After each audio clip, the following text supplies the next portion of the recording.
Hey guys, 6 ways being a vegetarian could seriously mess you up.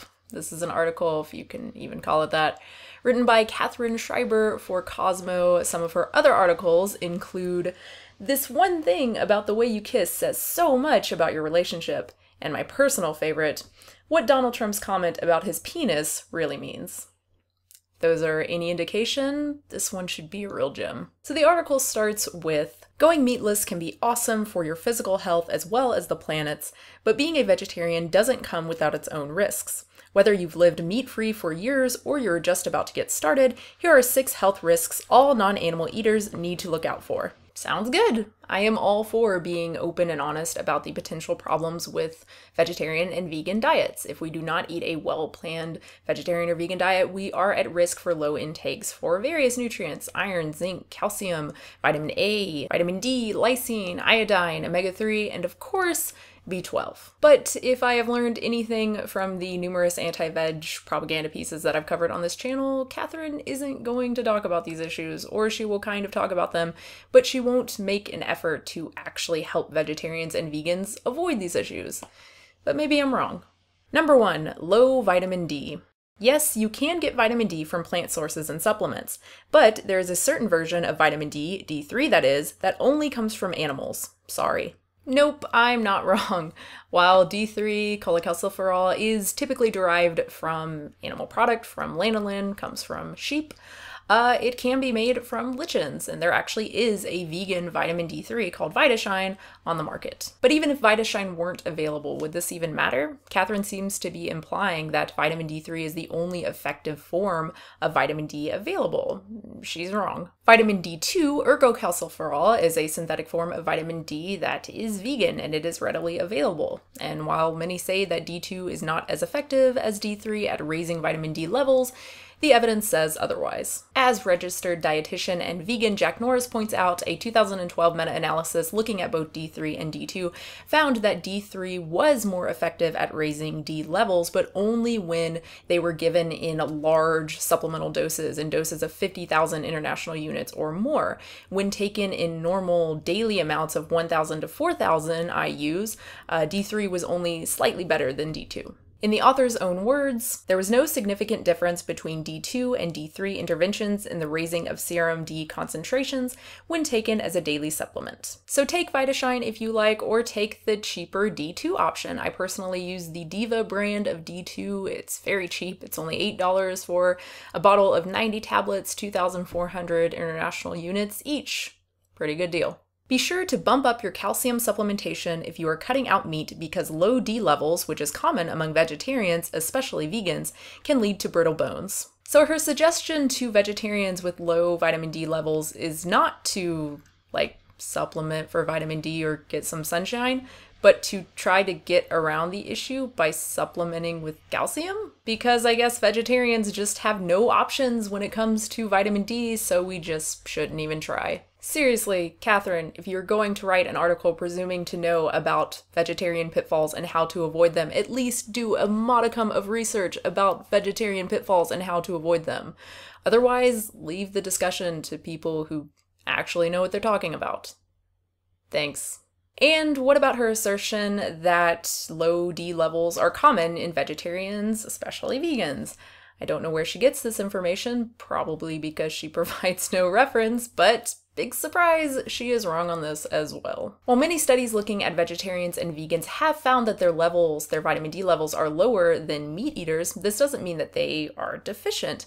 In both the EPIC Oxford study and the Adventist Health Study 2, the vegans and vegetarians had adequate levels of vitamin D. In fact, in the Adventist Health Study 2, the variable causing the greatest difference in D concentrations was not diet, but ethnicity. This is likely due to people with dark skin needing much larger amounts of time in the sun to produce adequate vitamin D. Low calcium is also a common problem among non-meat eaters. This is true, particularly for vegans, since many vegans believe, and many vegan educators still promote, the idea that calcium isn't a concern for us, that acidic forming foods, animal products are actually terrible sources of calcium because they force our bodies to leach calcium from our bones, and that because vegans don't eat those foods and we eat a very alkaline forming diet, that we don't need as much calcium. Not only does research show that animal products do not leach calcium from our bones, I talk about this here at about the 8-minute 33-second mark, there's also no evidence that vegans should consume less calcium than the RDA. The EPIC Oxford study, which included over 1,000 vegans, found that vegans that were consuming less than 525 milligrams of calcium per day, this was 45% of participants, so almost half of the vegan participants, they had higher bone fracture rates than meat eaters, fish eaters, and vegetarians. However, the vegans who got at least 525 milligrams per day had the same fracture rates as the other groups. The take-home message of this section of the article should be to, number one, meet vitamin D needs either by supplementing with D3 or D2, or by getting adequate amounts of sunshine that do not cause burning and really as little tanning as possible, or some combination of the two. Number two, meet calcium needs by eating plant foods with high absorption rates for calcium, so kale, collards, calcium-set tofu, fortified non-dairy milks, and juices. And number three, meet needs for other nutrients that are important for bone health, protein, magnesium, potassium, and phosphorus, and be sure to perform weight-bearing exercise regularly. Instead, Katherine tells us that we just have no hope in terms of vitamin D as vegetarians, and so we should increase our calcium supplementation instead. Even if we already get enough calcium, I guess. I had such high hopes for you, Katherine. Number two, not enough zinc. Beef and lamb are two of the highest sources of zinc, so it's easy for those who keep these items out of their mouths to not get enough of the mineral that undergirds your immune function.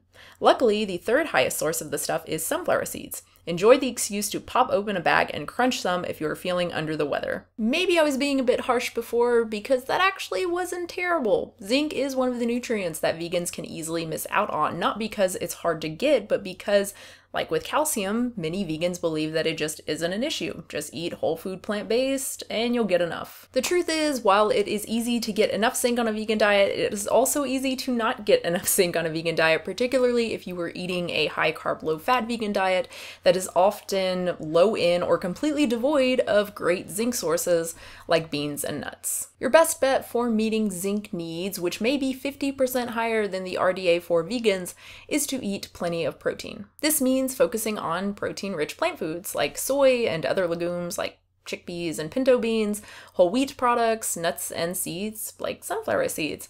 I eat about 2,000 calories a day, and yet I find it way easy to get well over the RDA for zinc, mostly because I eat a lot of these foods. I do have one critique though. I'm not really sure where Katherine got the idea that sunflower seeds are the third best source of zinc. The reference she provides in the article has them pretty far down on the list. I think maybe she meant sesame seeds? Point is, eat your damn protein. Eat your damn protein-rich plant foods. They are good for you in so many ways. Number three, anemia. Animal proteins are a prime source of iron, which helps your blood cells transport nutrients throughout your body? Yes, but they contain heme iron as opposed to non-heme iron in plants, which has been linked to type 2 diabetes.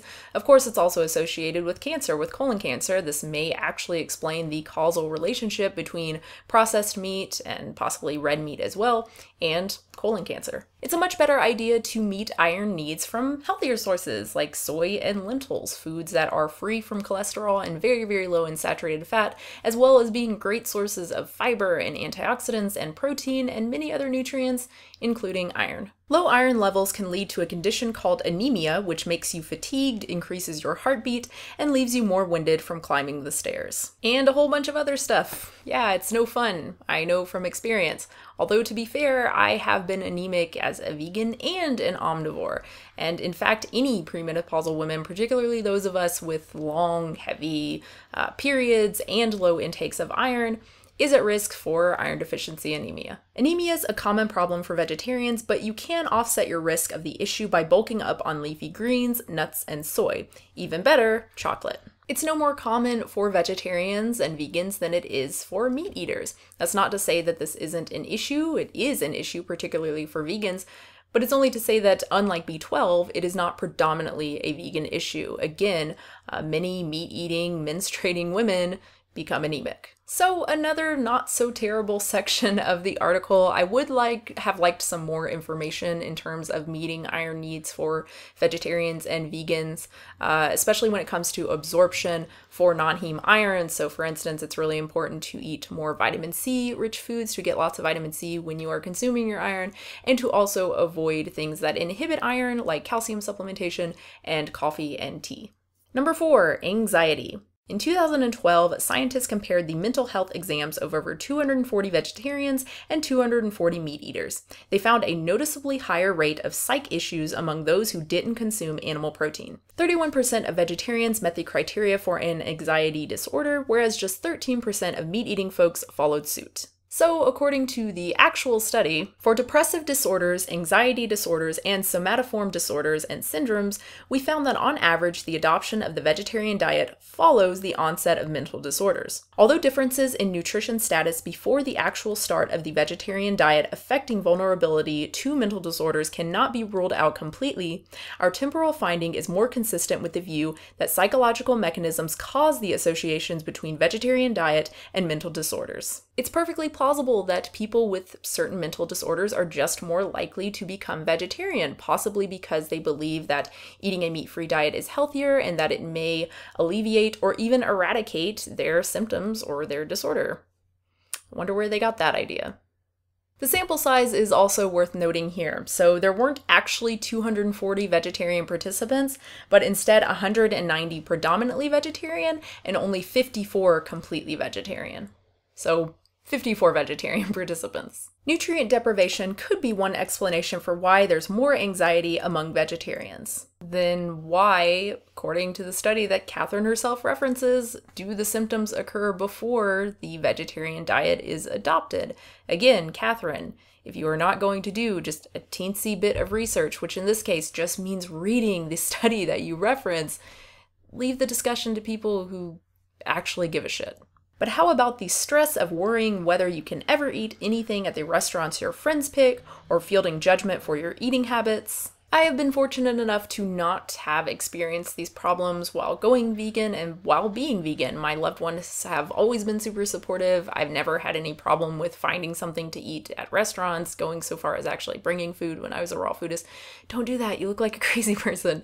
But I totally get that for some, maybe even many, this is a concern and may cause anxiety. In fact, I get emails from people asking for advice about these certain situations fairly frequently. So someone asking what they should do when a friend or family takes time out of their day to make them something that they try to make vegan, but it actually has egg or cheese in it, for instance. And to be honest, I have a hard time answering those questions because I haven't had that experience. But I will say that if social situations are making you, stressed out or anxious, then maybe don't worry about them for now. I've gotten emails from people who are mostly vegan and they do it by being completely vegan at home, but then when they go out to eat or to a friend's house, they'll have, egg or cheese or something like that, and they're a little more lax about it. And if you feel like that's more doable for you, then maybe try that. That can be a really good way to transition, I think, because you're still going to be mostly vegan most of the time. You're still going to make a difference,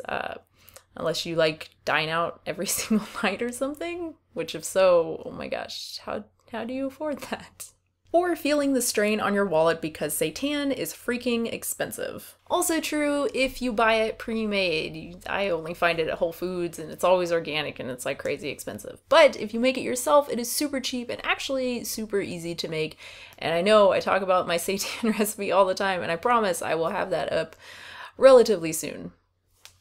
Number 5, depression. The same study also found that vegetarians were more depressed. 24% of plant-only eaters suffered from the issue compared to 10% of the carnivorous crowd. And again, the same study concluded that the relationship was not causal. If anything, it was the depression that caused the vegetarianism, not the other way around. The researchers reasoned it might have to do with low vitamin B12 levels, which has been linked to depression, and can happen when you are not eating meat, since poultry and four-legged creatures are prime sources of it. No, the researchers did not reason this. Again, the depression preceded giving up meat.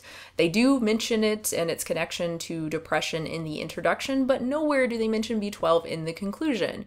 You would know that, Katherine, if you actually read the study, which is available for free to anyone on PubMed. But they also noted that feeling blue might incline people to try out a vegetarian diet as an attempt to make themselves feel better through supposedly healthier habits. No, they do not also mention this. It is the conclusion of the paper.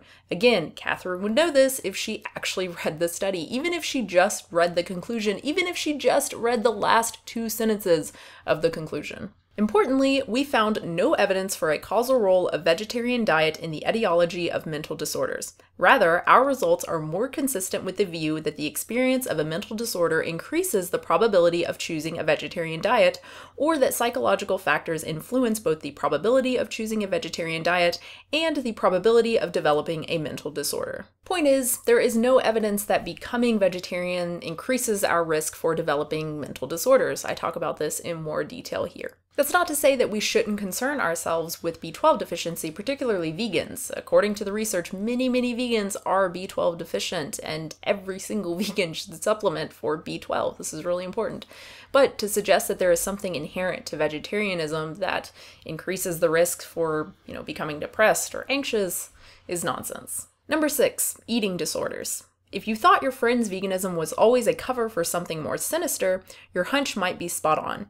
Nearly 4% of the vegetarians in the above study said they'd binged, purged, taken diet pills, or severely restricted their food intakes over the course of their lives. Only 0.8% of the meat eaters said the same. While this is the one example in the study where the disorder actually did follow going vegetarian, it's important to note that the number of cases was pretty small, only 6 cases among vegetarians. And remember, many of those participants weren't actually vegetarian, only 54 of them were. And that number might be wrong as well, since the participants were German, and as the researchers note, the word meat in German language excludes poultry. So 54 completely vegetarians who maybe also ate chicken?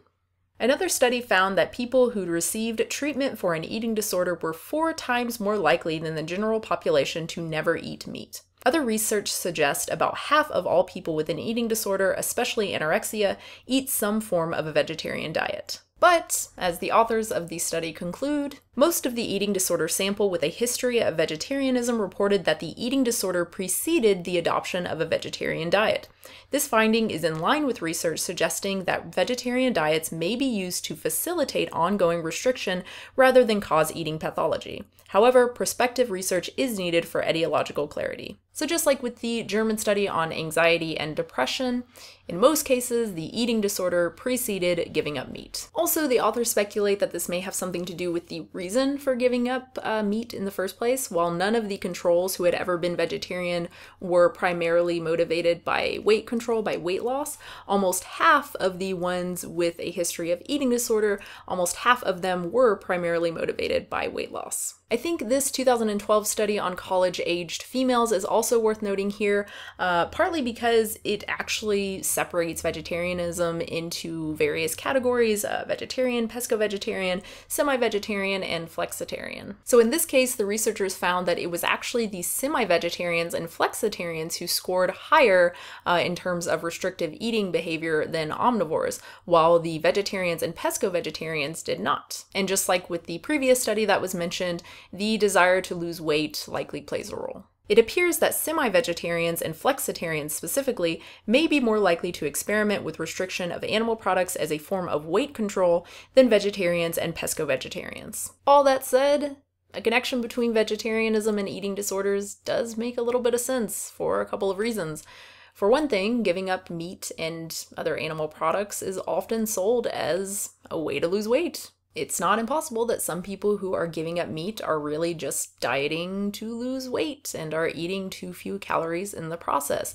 Dieting in and of itself increases the risks to some degree for eating disorders, since it places restrictions on what we can and cannot eat, as well as how much we can eat. And second, as I have talked about before on this channel, vegetarianism, particularly veganism, is often associated with disordered eating that, when practiced, could in time lead someone to an eating disorder. Juice feasts and eating too few calories in general, and over-exercising and unnecessary restrictions on everything from oil to whole grains.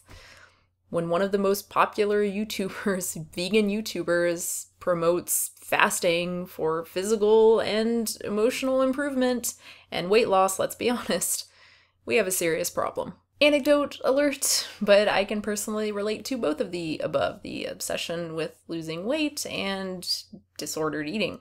Many of you know that I have a history of binging and purging. It's something that began basically when I started dieting and then continued when I tried to go vegan and just got worse and just continued to get worse as I stayed vegan. I'm still vegan, obviously, and yet I haven't binged or purged in over 5 years. Why? The main thing was I stopped obsessing over weight loss and actually started focusing on important health biomarkers like waist circumference. And I stopped listening to the high carb, low fat crowd and their completely not sciencey obsession with ideal weight that's like super skinny. And then I also stopped eating an unnecessarily restrictive and unhealthy fruit-based raw food diet. I started cooking again, and I started eating more vegetables, more fat, and more protein. No, not all vegetarians and vegans need to check into an inpatient facility. But if you can't stop obsessing over the avoidance of animal protein, or you panic about no vegan options being nearby when you are starving, your dietary choices may be a red flag signaling deeper issues. Agreed. Kind of. As I talked about in my recent video on veganism and orthorexia, there is a difference between eating mindfully, so choosing seitan or over steak, or choosing baked sweet potato over potato chips, and eating obsessively, right? Counting every single calorie, or having panic attacks over reading labels in the grocery store. If you think you might be in the second category, please seek professional guidance. That said, I think Katherine and others see avoiding animal products as inherently obsessive. It can be, if you have certain motives, i.e. weight loss, it can be, but for many of us, this is an ethical issue. I avoid meat, milk, and eggs because producing them causes harm and I don't need to consume them. If Katherine thinks that living in accordance with one's values is obsessive, I feel kind of sorry for her. So that's it, basically. A mostly useless article that I will attempt to make less useless right now. Number 1, meet your vitamin D needs. So it's about 600 international units to 1,000 international units per day, depending on what information you're looking at. So this can be from supplements. D2, again, is fine unless you actually have blood work, blood tests showing that you struggle to maintain adequate serum levels taking this form. Sunshine, so 10 to 15 minutes per day for light-skinned people, obviously more if your skin is darker, and please be sure to never burn and to tan as little as possible. Again, if you're light-skinned, just 10 to 15 minutes, noonday sun. Or a combination of the two. So for example, don't supplement on the days that you are exposed to midday sun. Number 2, meet calcium needs, 1,000 milligrams per day. That is the RDA, and there's no evidence that vegans need less than this. Some sources, you want low oxalate greens like kale, broccoli, mustard greens, turnip greens, and collards. These are great sources. Spinach, beet greens, and chard are not because they are high in oxalates. Fortified non-dairy milks and juices, as well as calcium-set tofu, are also well absorbed. Number 3, meet zinc needs, and this is going by the conservative 50% over the RDA guidelines that registered dietitian Jenny Messina recommends, so 16.5 milligrams per day for men and 12 milligrams per day for women. Luckily, protein-rich plant sources tend to be zinc-rich as well, so it's really easy to get enough if you are eating enough protein. Legumes, nuts, and seeds, especially if they are toasted, and foods leavened with yeast, so bread instead of crackers or plain grains, are great sources. Number 4, meet iron needs. So 10 milligrams per day for men. Most men have no trouble meeting iron needs. 18 milligrams per day for women. Again, very important if you are menstruating. Just like with zinc, protein-rich plant sources tend to be great iron sources. There are many great plant sources, including soy and other legumes, nuts, seeds, dark leafy green vegetables, dried fruit, oats, quinoa, and a whole bunch of others as well. To improve absorption, make sure to include a vitamin C source along with your iron sources, and to also not inhibit absorption, make sure to avoid drinking coffee or tea with your iron sources. Also avoid taking calcium supplements of 300 milligrams or more. So this would include fortified non-dairy milks and juices. They often contain a lot of calcium. Again, since large amounts of supplemental calcium also inhibit iron absorption. Number 5, anxiety and depression. I'm not a doctor. If you are experiencing this, you should probably talk to yours. Number 6, eating disorders. Ditto what I said in number 5. If you are experiencing this or you think you are, please seek professional guidance. Also, again, veganism is not an eating disorder, so we vegans should really make sure to stop treating it as such. Stop encouraging new vegans or even current vegans to go down that path. So stop promoting the super low weight and stop promoting all these unnecessary dietary restrictions. For more information on this, I highly recommend the article by Jenny Messina, Vegan Diets and Orthorexia, How Should Activists Respond? And that is it. Given the time that I have been recording, this has been a long one, and there are a lot of pages of notes here, so I know it's a long one, but I hope you enjoyed it. I know other vegans have responded as well. I saw a little bit of Vegan Gains talking about vitamin D, and he basically brought up vitamin D3, and I was like, wait, it's important to cover the D2 issue, because many people think that it's not a good source of vitamin D, and it is. It's an important thing to bring up. So I decided to talk about this myself. Obviously, whatever. I hope you guys enjoyed it. If you want to subscribe. If you have comments or questions, obviously leave them down below. And if you want to support me, you can do so at patreon.com/unnaturalvegan. I don't explain Patreon anymore. I probably should. It's really easy to use. It's a monthly recurring fee that you can cancel at any time. You can pay as much as you want. And I put little vloggy things there and little like background videos on the videos that I do here, going a little more in detail, like why I did the video, stuff like that.